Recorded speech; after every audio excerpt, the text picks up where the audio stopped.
But first, the big story of today, as we said right off the top, is going to be the situation we have here at home with a weather impact alert, but even more important, Hurricane Melissa impacting Jamaica. And to dig a little deeper into that, Taylor Stephenson is here in studio. Taylor, a tough day in more ways than one. What do you have for us? Well, we have breaking news that Hurricane Melissa has made landfall in Jamaica.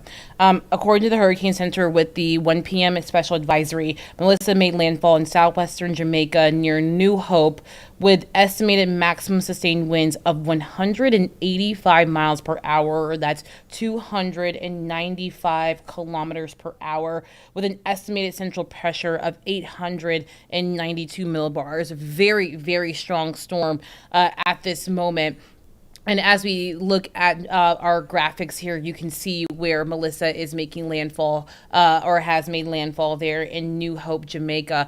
And I mean, look at the massive power of the storm engulfing the entire island of Jamaica right now. The Hurricane Center says this is an extremely dangerous and life-threatening situation. Do not leave your shelter as the eye passes over, as winds will quickly and rapidly increase on the other side of the eye. Residents should remain in place through the passage of these life-threatening conditions.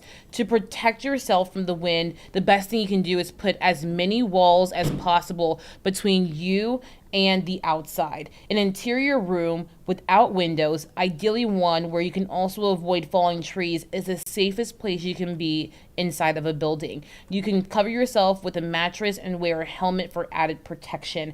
The next advisory will be updated at the intermediate advisory at 2 p.m. So unfortunately, the worst has come, and this is just about as strong as you can get with a hurricane in the Atlantic Basin. Physically, you can really only get maybe a couple miles per hour higher than this. This is truly the strongest storm we have seen in a very long time. Again, the most damaging impacts from those winds are on the southwestern sides of that island near New Hope. Unfortunately, it looks like the center may track just through Montego Bay over the course of the next few hours, a highly populated area of the island.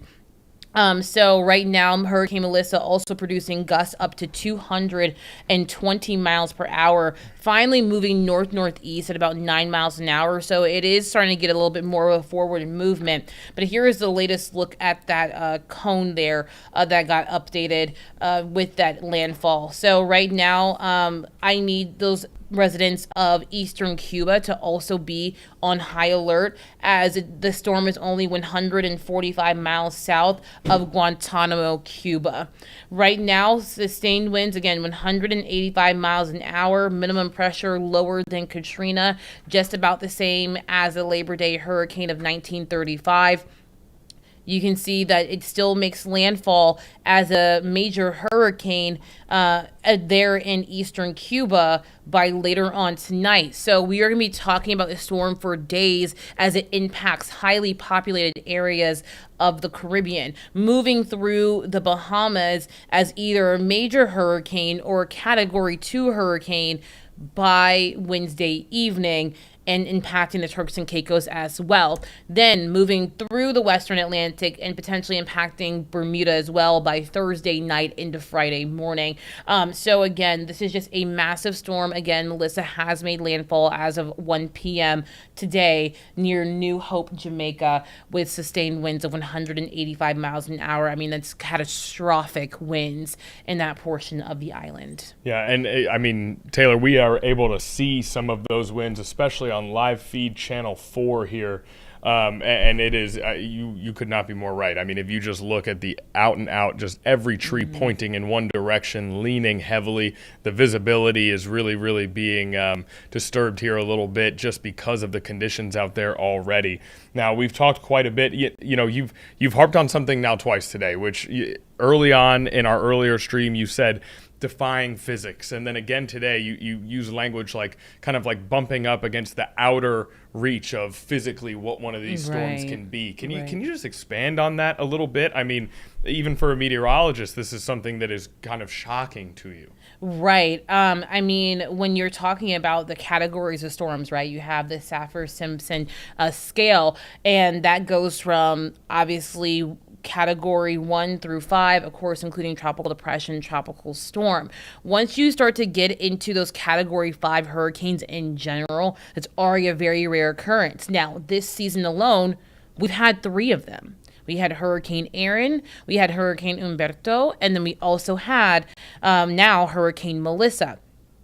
These storms, when you get to this type of environment, they start to get very unstable, right? A lot of energy is being stored in this thing. And that's why we, as meteorologists, sometimes when they reach these really high numbers, they kind of like start to wobble and they start to kind of back off. One, because it's churning up colder waters from the deep ocean to the surface. Remember that hurricanes need water temperatures of at least 80 degrees plus to start to really mature or to maintain its strength. Well, here in the Caribbean, we've seen water temperatures of 85, 83, 82, but because the water there is so deeply warm, that didn't disturb the system at all. It actually helped it to maturate or mature.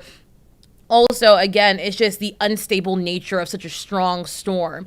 And so we would have expected this storm to maybe somewhat weaken a little bit, but it continued to strengthen all the way through landfall. Again, one of the most powerful storms we ever recorded in the Atlantic Basin. And that goes back to record keeping from the 1800s. And you look at what you have pulled up on your screen right now.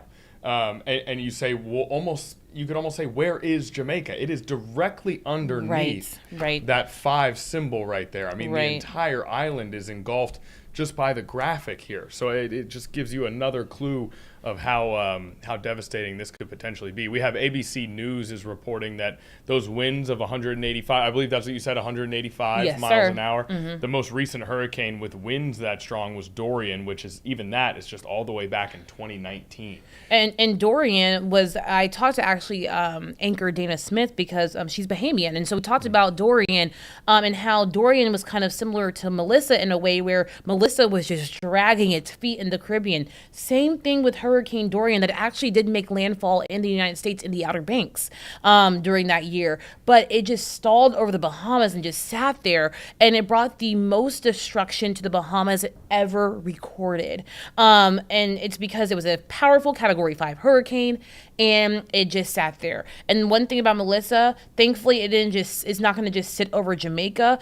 But because it was able to just kind of meander through the open Caribbean over those really warm waters, that allowed it to really mature quickly. I mean, going from a tropical storm to a major hurricane in less than a day is just meteorologically incredible. But to see a storm like this, as I said earlier, this is lower pressure than Katrina at its strongest when it was a Category 5 hurricane in the Gulf. And now you're seeing something stronger than Katrina in the Gulf before it hit New Orleans, hitting Jamaica at its strongest point. Now, the friction of this storm going over the island will weaken it a little bit, but again, remember this island is tiny compared to, of course, the United States, which is a very huge country. When landfalling tropical systems hit the United States, because it can't tap into any more warm waters, they quickly lose their steam.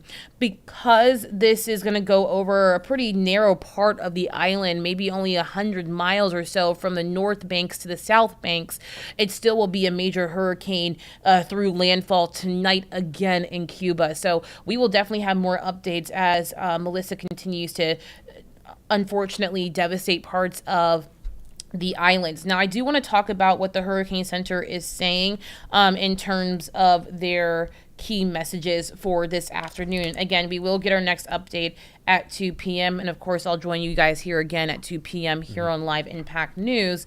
But the Hurricane Center is still saying to take cover now, of course, because as those hurricane force winds are impacting the area, catastrophic winds with total structural failure are likely near the path of Melissa's center. Catastrophic flooding, flash flooding, landslides, and destructive winds are expected across the remainder of the island, causing widespread infrastructural damage, power and communication outages that will probably last for at least a few weeks, if not a few months, and isolation of communities, kind of resembling what we saw in Western North Carolina with Helene, where communities were isolated from the outside world due to infrastructural damage and the loss of power for months on end. I mean, I don't even think that Western North Carolina got power for 4 to 6 months after Helene. Along with the southern coast, life-threatening storm surge and damaging waves are expected throughout the day.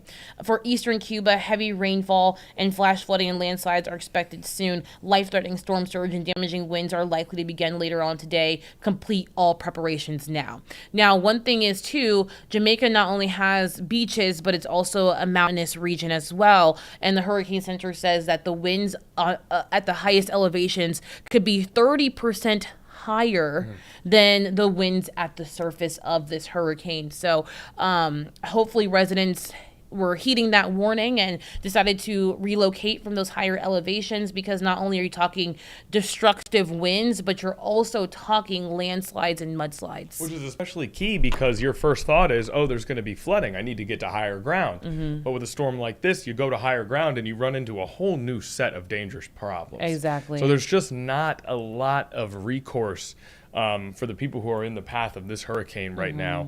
And so obviously our thoughts are going to be with them throughout this entire process. And then once this is over, that's when, the aid will need to start and where the help can actually begin, and where it'll take a global effort to ensure that Jamaica can get back on its feet. And you talk about power outages. This is going to affect schools. This is going to affect industries. This is going to affect, medical care, medical centers, any number of resources in Jamaica that would have been used to help people in a dire situation are also going to be impacted by the situation itself. So it is a very, very tough day.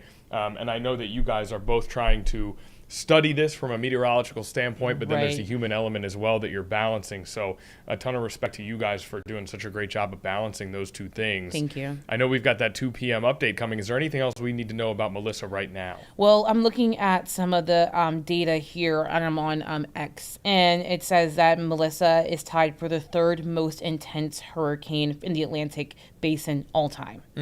So, I mean, we are witnessing history at this moment. But I'm looking through some more stuff, and I'm seeing just the images from videos from Black River, Jamaica, and you can just see how powerful the winds are, obviously whipping those trees and power lines at this moment.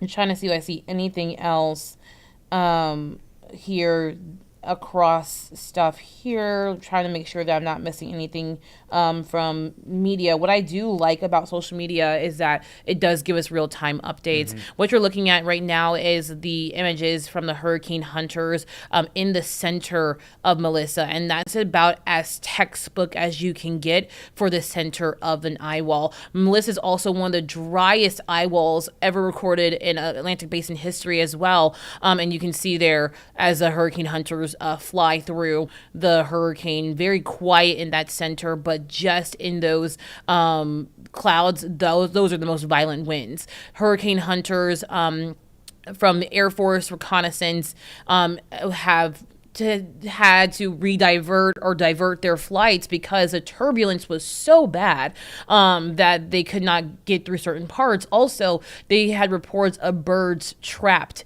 in the center of Melissa as well. And there have been records showing that tropical birds have made it to places like New England because of how they got stuck in the eye of the storm and could not get out until the storm really started to subside. Wow. I assumed it would be difficult for birds to even get to that point, to even get to the eye of the storm. I guess it all happens so fast that all of a sudden they're stuck. That image in particular is stunning. It is. I mean, it almost looks like a giant wave crashing towards Or you. even just a giant stadium. It makes me think of like a college football stadium. You're seeing how it just levels up, and I mean, you're seeing the sunshine peek through there, where at the surface, once you get to the eye wall, which is the circle you see there at the top, that's where you have this destructive winds. But in the middle, that is the bright blue skies, nothing going on. And I've had other meteorologists tell me when they're chasing hurricanes, when you're in that center, it is eerily quiet. Eerily quiet, Right. because you're seeing the blue skies, but you know all around you is destruction. Right. It's nothing but sheer force and volume everywhere except for that center where it is just very, very almost calm to a point of being creepy. Yes. Well, unbelievable images, and something that, of course, we're going to be sticking with throughout the day.